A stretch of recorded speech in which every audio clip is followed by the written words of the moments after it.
Good afternoon, everyone. Uh, Good afternoon. We are back with a live class in YouTube. As today is Saturday, আৰু তোমালোকে জানা যে Saturday হোৱাৰ লগে লগে আমি ইংলিছৰ live classes YouTubeত লৈ আহোঁ. So, a very good afternoon and welcome back to economics class with me, your Himakshi ma'am. আৰু আজিৰ ক্লাছত আমি one of the most celebrated topics of microeconomics মই তোমালোকৰ আগত পঢ়াবলৈ গৈ আছোঁ. Celebrated কিহৰ কাৰণে কৈছোঁ যে many of the economics or important theories actually lies within the concept of law of demand. Therefore, law of demand plays an important role itself in studying economics in general. Therefore, আজিৰ ক্লাছত যোনসকল তোমালোকে class 11 ষ্টেণ্ডাৰ্ডৰ ছাত্ৰ ছাত্ৰী আছা এই ক্লাছটো তোমালোকে কৰিলে of course beneficial হ'ব because it is an important part of your class 11th higher secondary board examination number 1.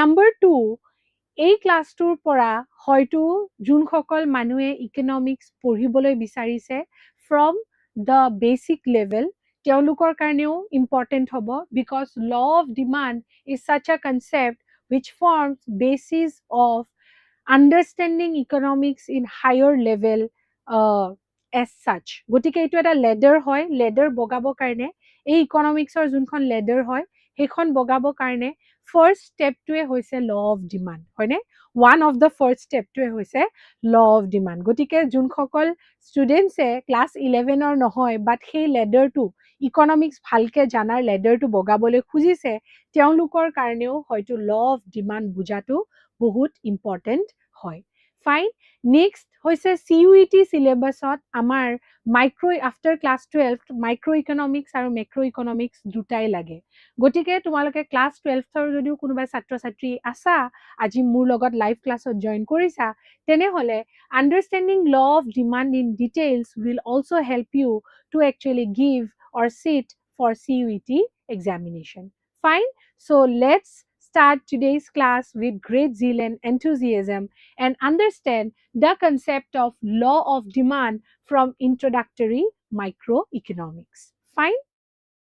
To start with, let us understand what is law of demand.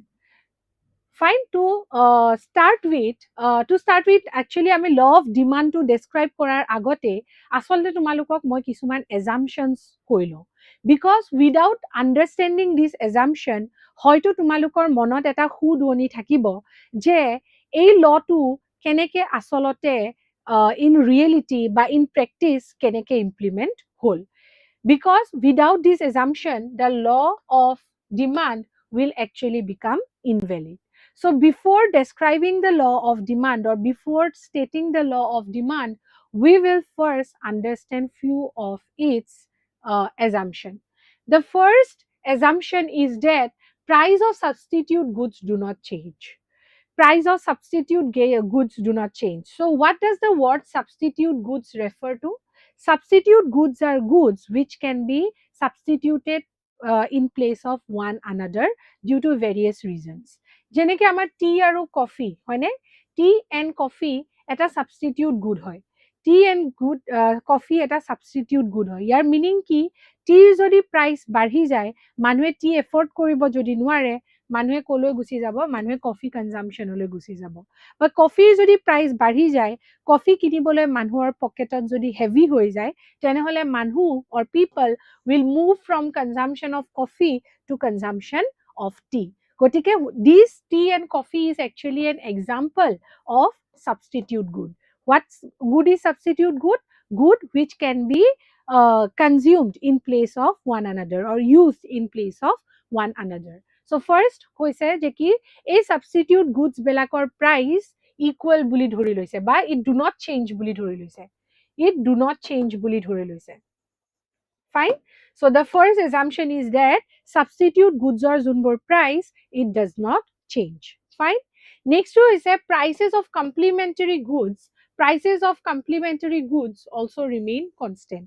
So what is complementary good? Complementary goods are goods which are used together to fulfill a common demand, হয়নে? A common desire বা common want actually satisfy কৰিবৰ কাৰণে together যোনবোৰ goods আচলতে ব্যৱহাৰ কৰা হয়।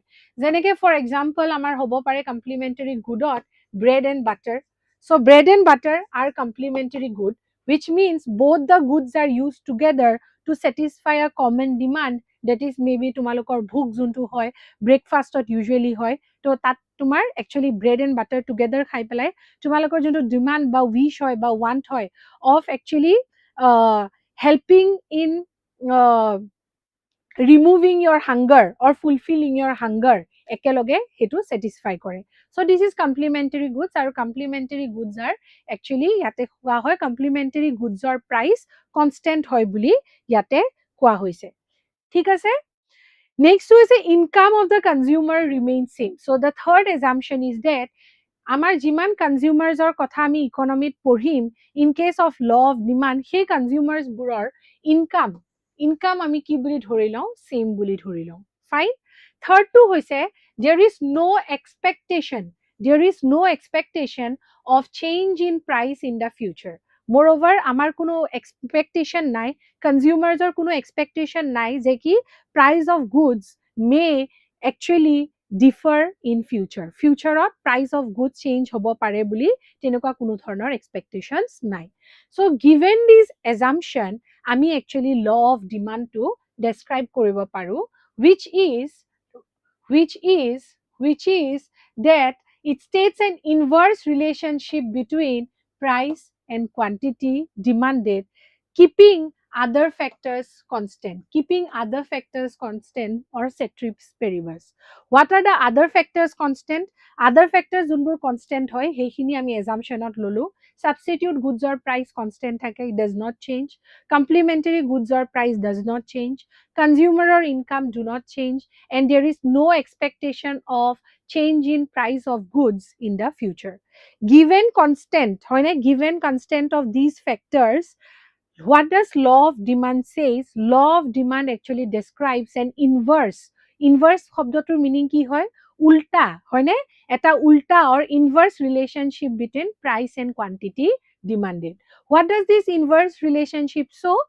This inverse relationship shows that price যদি বাঢ়ি যায় ডিমান্ডত কোয়ান্টিটি ডিমান্ডত তাৰ অপোজিট ৰিয়েকশনটো হ'ব মানে ডিমান্ড কি হ'ব ফল হ'ব right. Inverse relationship between price and quantity demand মানে price বাঢ়ি গলে কি হ'ব demand কমি আহিব।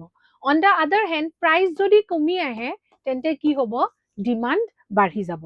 So the law which states this inverse relationship between price and demand or quantity demand keeping other factors constant is actually law of demand. Fine.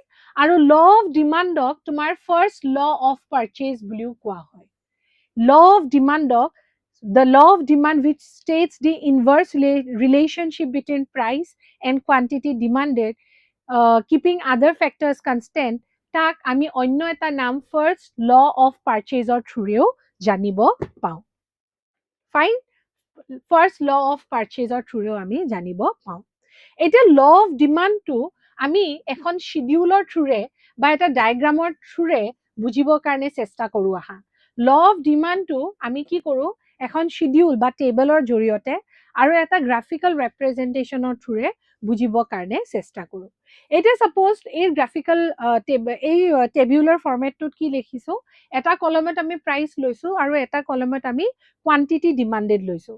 ইয়াতে দেখিছোঁ যে প্ৰাইচ ফল হৈ আছে 5 4 3 2 1 গতিকে কোৱান্টিটি ডিমাণ্ড তাৰ অপোজিট ডাইৰেকশ্যনত যাব। ইয়াতে কোৱান্টিটি ডিমাণ্ড কি হ'ব যেটো প্ৰাইচ ফল হৈছে কোৱান্টিটি ডিমাণ্ড তোমাৰ কি হ'ব বাঢ়িব। সো 5 रुपीजত কোৱান্টিটি ডিমাণ্ড কিমান হয় 1 দাম বেছি কোৱান্টিটি ডিমাণ্ড কম প্ৰাইচ কম কোৱান্টিটি ডিমাণ্ড বাঢ়ি গৈছে প্ৰাইচ আৰু কমিছে কোৱান্টিটি ডিমাণ্ড আৰু বাঢ়ি গৈছে প্ৰাইচ আৰু কমিছে কোৱান্টিটি ডিমাণ্ড আৰু বাঢ়িছে লাষ্টত প্ৰাইচ 1 rupee হতে the quantity demand has increased by actually 5 units.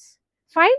So this shows that When price decreases, quantity demand increases, establishing the law of demand that there lies an inverse relationship between price and quantity demanded. এতিয়া যদি আমি ডায়াগ্ৰামেটিক্যালি same বস্তুটো represent কৰিব যাওঁ, x এক্সিছত আমি কি লৈ লৈছো চোৱা, এক্স এক্সিছত আমি কোৱান্টিটি ডিমান্ডেড ইন ইউনিটছ লৈ লৈছো, ফাইন। ওয়াই এক্সিছত আমি কি লৈছো, প্ৰাইচ লৈ লৈছো, ওয়াই এক্সিছত আমি প্ৰাইচ লৈ লৈছো। এতিয়া আমি যদি ল অফ ডিমান্ডৰ থ্ৰুৰে আমি ডিমান্ড কাৰ্ভডাল ৰিপ্ৰেজেন্ট কৰিবলৈ যাওঁ, ইয়াতে কি হ'ব, the demand curve will actually slope downwards. Why the demand curve slope downwards, তাৰে আগত মই তোমালোকক এটা নোট হিচাপে, মই চাইড নোট হিচাপে তোমালোকক কৈ থওঁ, ইন ইকনমিক্স আমি যিকোনো দুটা ভেৰিয়েবলছৰ লগত ৰিলেশ্যনশ্বিপ দেখাওঁতে আচলতে আমি এটা গ্ৰাফ ড্ৰ কৰিব পাৰোঁ, আৰু that graph will always be an upward sloping graph যদি the relationship between the two variables which we have represented in the x and y axis has a positive relationship. Positive relationship মানে কি হয়, এটা যদি increase হয় আনটো increase হয়, তেনেহলে সেই দুটা ভেৰিয়েবলৰ থ্ৰুৰে যোনটো গ্ৰাফ আমি পাম, it will be upward rising curve from left to right. Fine.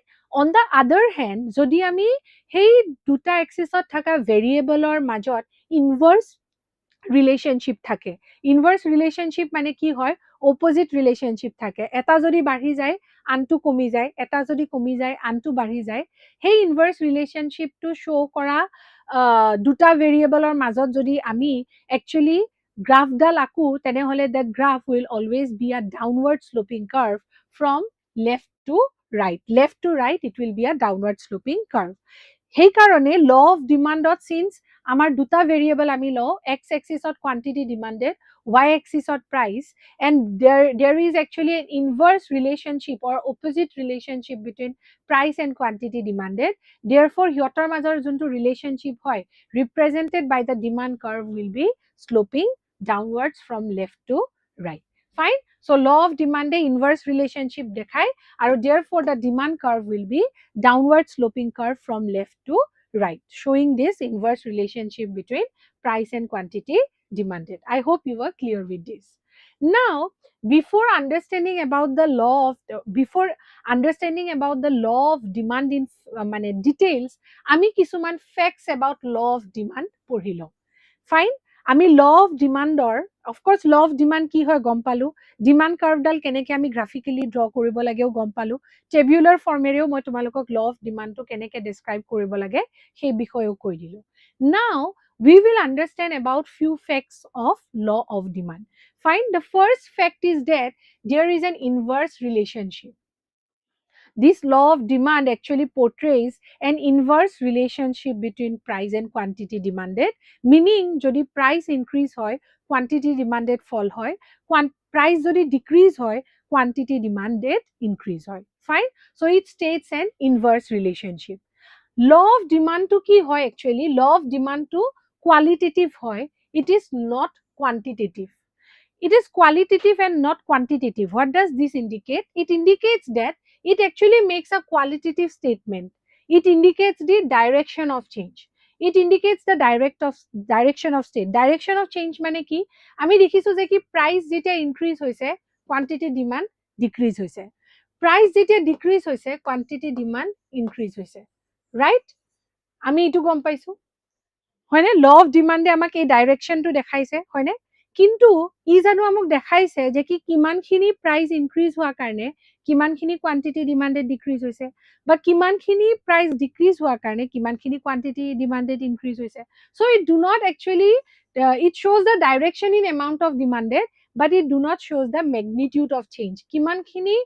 কিমানখিনি প্ৰাইচ চেঞ্জ হলেহে কোৱান্টিটি ডিমাণ্ডেড চেঞ্জ হয়, বা কিমানখিনি প্ৰাইচ ইনক্ৰিজ হলেহে কোৱান্টিটি ডিমাণ্ডেড ডিক্ৰিজ হয়, বা প্ৰাইচ কিমানখিনি ফল হলেহে কোৱান্টিটি ডিমাণ্ডেড ইনক্ৰিজ হয়, তাৰ মেগনিটিউডৰ বিষয়ে ই নকয়, ফাইন। গতিকে যোনটো ল অফ ডিমাণ্ড হয়, সেই ল অফ ডিমাণ্ডটো এটা আচলতে কোৱালিটেটিভ ষ্টেটমেণ্ট হয়, and it is not a quantitative statement. Qualitative কিয়? It just states the direction, এটা ইনক্ৰিজ হলে এটা ডিক্ৰিজ হ'ব, ডাইৰেকশ্যনটো ষ্টেট কৰে, বাট মেগনিটিউডটো ষ্টেট নকৰে যে কিমান ইনক্ৰিজ হলে কিমানখিনি ডিক্ৰিজ হ'ব, fine. Next is there is no proportional relationship. What is proportional relationship? Proportional relationship মানে হৈছে যে price যিমানখিনি fall হৈছে exactly by the same amount quantity demand increase হৈছে, বা price যিমানখিনি increase হৈছে exactly by the same amount quantity demanded fall হৈছে. But that is not possible in reality. Therefore, যোনটো law of demand হয়, it does not state a proportional relationship. ই এটা proportional relationship নুবুজায়. So it does not actually establish any proportional relationship between price and quantity, change in price and resulted change in quantity demanded. If price rises by 10%, quantity demand can actually may fall by any proportion. Price যদি 10% দি rise হৈছে, quantity demand may fall by 11%, by 12%, হয়নে? আৰু may even in fact তোমাৰ suppose 11% 12% বুলি ক'লে তোমালোকে বুজি নাপাবা. Suppose the price has increased by 10%. হ'ব?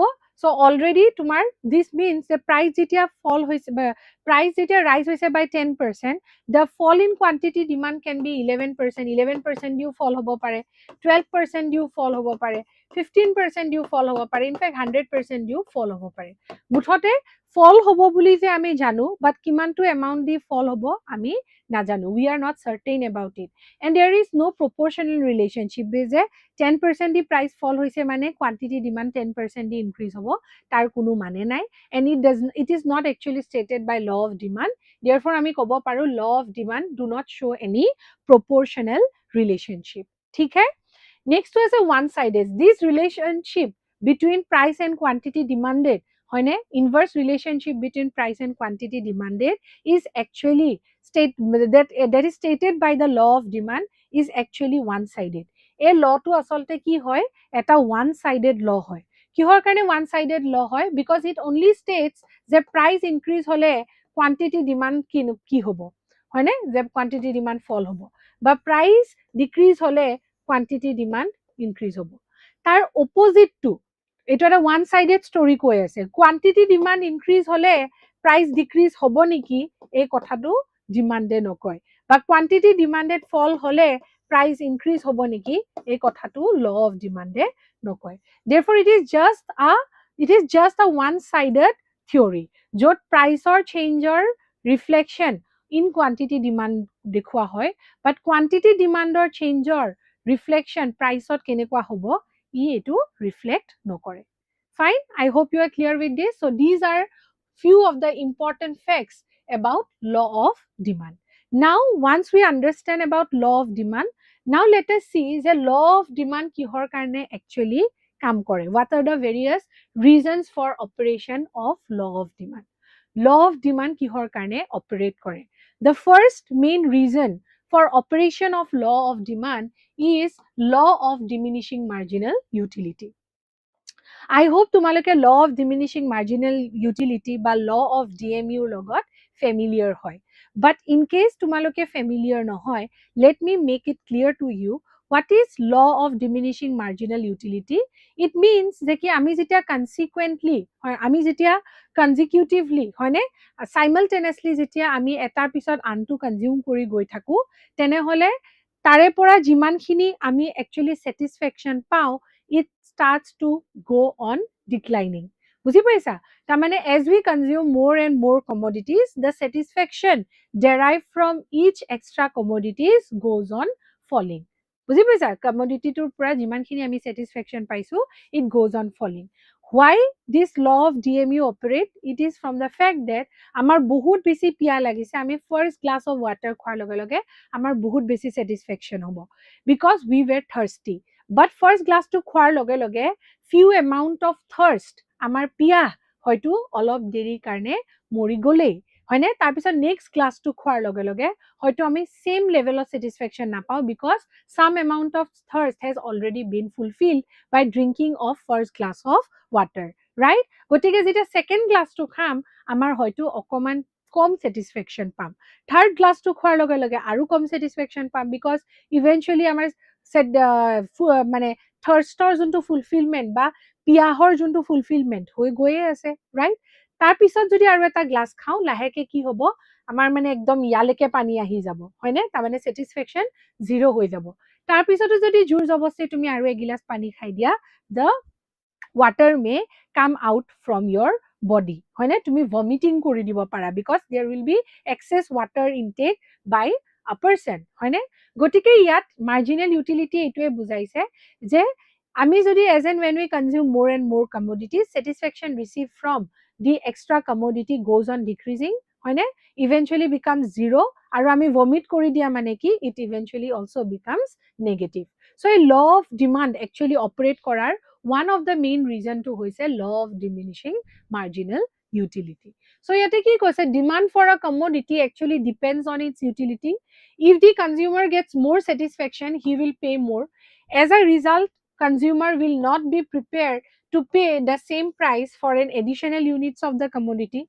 the consumer will buy more units of the commodity when the price fall so law of diminishing utility logot law of demand to keneke related যে কি যিকোনো এটা কমোডিটিৰ বস্তুৰ যিকোনো এটা কমোডিটিৰ demand actually depends upon its utility সেই গুডটোৰ পৰা তুমি কিমানখিনি ইউটিলিটি পাইছা আৰু এটা গুডৰ পৰা তুমি কিমানখিনি ইউটিলিটি পাইছা এগেইন ডিপেন্ডস আপন সেই গুডটোৰ প্ৰাইস বিকজ এটা বস্তু যদি তুমি কম প্ৰাইসত কিনিব পাৰিছা তাৰ পৰা তুমি হায়াৰ ইউটিলিটি ডেৰাইভ কৰিছা হায়াৰ স্যাটিসফ্যাকশন ডেৰাইভ কৰিছা অন দা আদাৰ হ্যান্ড তুমি যদি এটা গুড তুমি কম দাম বেছি দামত কিনিব লৈছা তেনেহলে তুমি তাৰ পৰা কম ইউটিলিটি বা কম স্যাটিসফ্যাকশন পাইছা given that lower price gives you more satisfaction right গটিকে এজন মানুহে কেতিয়াও extra unit of commodity higher প্ৰাইসত কিনিব নখুজিব in fact lower price হে actually কিনিব খুজিব as a result যে কি the consumer will buy more of a commodity এটা commodityৰ বেলেগ বেলেগ ইউনিট এজন কনজিউমাৰে তেতিয়াহে কিনিব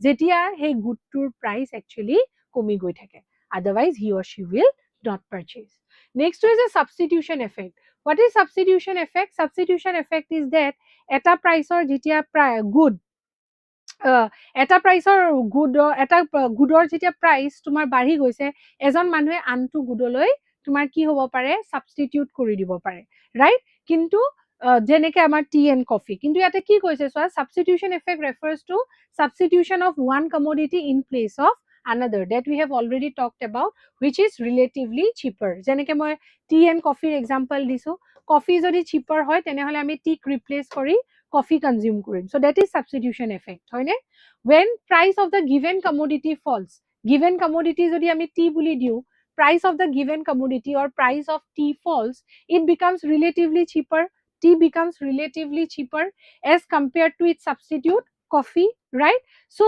assuming that there is no change in price of the substitute যদি একো price change নহয় তেনেহলে ইয়াৰ demand কি হ'ব বাঢ়ি যাব fine clear what is it substitution effect says যে কি law of demand of substitution effect to তোমাৰ nil zero হয় ইয়াতে কৈ লৈছে আমি যদি দুটা কমোডিটি লও এটা given commodity suppose আমি tea to given commodity বুলি লও আৰু coffee to তোমাৰ কি হয় substitute good হিচাপে লও তেনেহলে tea ৰ যদি price fall হয় হয়নে tea ৰ যদি price fall হয় and substitute price remains unchanged it remains fixed তেনেহলে কি হ'ব tea ৰ quantity demand to বাঢ়ি যাব fine tea quantity demand to বাঢ়ি যাব meaning yate substitution effect নাই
So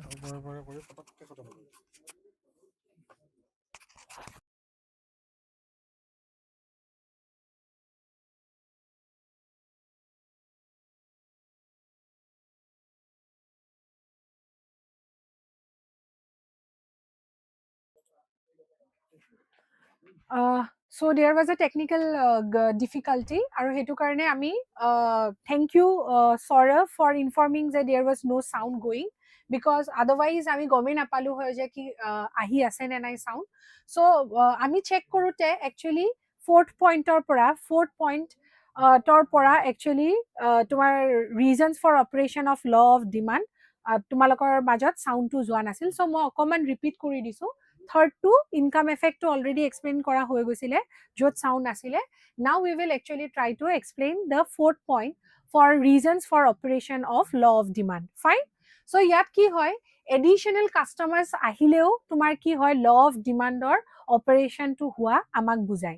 Yat ki bujaise je ki price jodi decrease hoy jay, demand to increase hoy not only among the old customers but also among the new customers. Who are the new customers? Agote kisuman enuka customers thakibo pare june he good to afford koribo nwarisil because of its high price, hoine? But due to fall in price agor junbur customers e tebur bebohar koribo nwarisile teolukeo etia ki hobo he same good to purchase koribo karone pare, hoine? Due to which not only old customers will start demanding it more but there will be also new customers who will come into the market. As a result, price fall hua karne the demand for the good will increase. Apart from that, the fifth point is that some good have different uses. There are many goods which has different uses. Jetia tar price barhi jai, the demand for good, hoine, that good is actually used for the purpose for which it is most important. Moi tumalokok milkor example disilu je ki milk can be used for different purpose. Jeneke milk can be used for consumption. Also milk can be used for giving it to God. Etia ki hoy je ki jetia tumar milk consumption aru godor karne dutate bebohar hoise eta household e hoyto 3 liter of milk every day purchase korise. Kintu etia when price of milk increases, now the household will restrict its use of milk only to the purpose which is of more importance. Jeneke yate ataikoi besi important to ki hobo for consumption. Now they will not use milk for offering it to God. As a result, he household khonor automatically 3 liter or pora demand to tumar kiman hoi jabo, maybe 1.5 liter hoi jabo. So ultimately price increase hole good the goods which were earlier used for any purpose or many uses will be restricted to only that use which is of more importance. As a result, ultimately the demand will start decreasing. So this is another reason for operation of law of demand. Now ami jeta reasons keta gom pai golo, now let us understand what are the various exception of law of demand. Law of demand kenekwa goods belakor ba kenekwa commodities or khetrot actually work nokore. Number 1 is given good. Given good or khetrot law of demand does not actually work. For that, we will have to understand what are given goods. Given goods are special kind of inferior goods on which the consumer spends a large part of his income and their demand rises with an increase in price and demand falls with decrease in price. In example, our country, it is often seen that when price of coarse cereals like jawar and bajra falls, tar consumption ki hobo, the consumer have lesser tendency to spend on them, tar demand fall hobo and shift over to superior cereals like wheat and rice. Aru etuk tumar Giffen paradox buliu koa hoy. Very popularly it is also said to be as Giffen paradox. So what are Giffen good? Giffen good hoise a special type of inferior good. Jar price fall hole tar demand fall hoi jay. On the other hand, jar price increase hole demand increase hoi jay. For example, ami giffen good or ki lobo paru coarse grain coarse grain যোনবোৰ ভাল grain নহয়, coarse grain like jawar and bajra, like jawar and bajra, like coarse grain like jawar and bajra, আমি jawar আৰু bajrar যেতিয়া price বাঢ়ি যায় তেতিয়া আমি কি কৰো, তাৰ ডিমান্ডটো কমাই দিও, বিকজ তাৰ প্ৰাইচ বাঢ়ি মানে তাৰ প্ৰাইচ কমি যোৱাৰ লগে লগে সৰি তাৰ প্ৰাইচ কমাৰ লগে লগে আমি তাৰ ডিমান্ডটো কমাই দিও, কিহৰ কাৰণে? It is in our mentality যে কি তাৰ প্ৰাইচ কমি গৈছে মানে this good has become more inferior and therefore we will not purchase it, as a result তাৰ ডিমান্ডটো ফল হ'ব।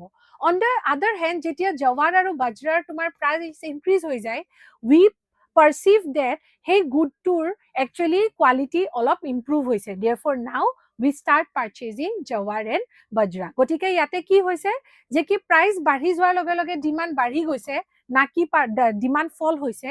On the other hand, যে কি price fall হোৱাৰ লগে লগে তাৰ demand কমি গৈছে। So in case of given good, also known as special type of inferior good, price বাঢ়ি গলে demand বাঢ়ি যাব, price কমি গলে demand কমি যাব, and law of demand does not actually operate in case of such good. This actually also refers to as Giffen's paradox, because law of demand or mote price বাঢ়ি গলে demand বাঢ়ি যাব লাগিছিল, but ইয়াতে price বাঢ়ি যোৱাৰ লগে লগে law of demand or mote price বাঢ়ি যোৱাৰ লগে লগে demand কমি যাব লাগিছিল, but ইয়াতে হেতু it does not exist, and therefore price বাঢ়ি যোৱাৰ লগে লগে demand বাঢ়ি যায়, price কমি যোৱাৰ লগে লগে demand কমি যায়, and there is no inverse relationship between the two. Next to is a status symbol good, যোনবোৰ good আমাৰ status symbol good হয়, যোনবোৰ good পঢ়িলে আমাৰ place in the society বাঢ়ি যায়, সেইবোৰ goodৰ price বাঢ়ি গলে actually demand বাঢ়ি যায় না কি কমি যায়। For example, তোমাৰ যদি এখন গাড়ী আছে, গাড়ীখনৰ দাম বহুত বেছি হয় আৰু suppose Ferrari হয় বা বেলেগ বেলেগ তোমাৰ অডি হয় হয়নে, এইবোৰ গাড়ীৰ যিমান বেছি দাম সিমান বেছি ষ্টেটাছ চিম্বল, মিনিং যে সেইখনৰ ওনাৰৰ বেছি ভেলিউ আছে ইন ছ'চাইটি, সেইখনৰ ওনাৰৰ এটা বেলেগ এটা নোশ্যন আছে in the society. As a result কি হয়, যিমান এখন গাড়ীৰ দাম বাঢ়ি যায় সেনেকুৱা ষ্টেটাছ চিম্বল গুডৰ একচুৱেলি ডিমাণ্ডটো বাঢ়ি যায় নাকি তাত কমি যায়, because everyone people actually try to also maintain a status symbol in the society. Fine? Gotike, in case of status symbol good, when there is higher price, higher will be the demand for such good. Example, diamond kobo para, hoine goldor dam jitia badhi jay tar demand badhi jay, because besi damot kinise I aru besi damot sell korile tar aru besi labh hobo, বুজি পাইছা? Next টো হৈছে in case of fear of shortage, কেতিয়াবা কি হয় যে কি বৰ্তমান প্ৰাইস অফ আলু বাঢ়ি আছে, maybe price of potato at present is increasing, but still ki hobo pare demand for potato may rise,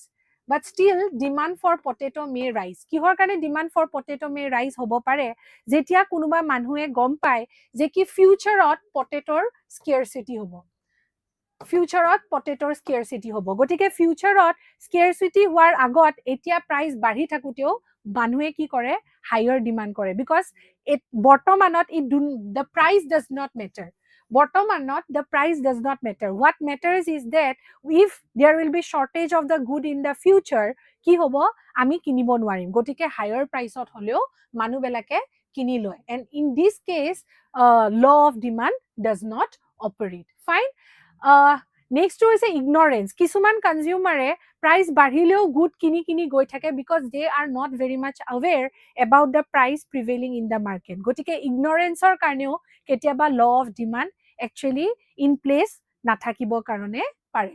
Next is a fashion related goods which are of fashion, তাৰ price বাঢ়ি গলেও মানুহে কিনিবই, হয়নে? এতিয়া কি হয়, আগতে shoes jeans পিন্ধিছিলে, এতিয়া মানুহে bell button jeans পিন্ধে recently, so bell button jeans or jimane dam nabarhok kyo manue bell button jeans kiniboy because it is in demand, hoine?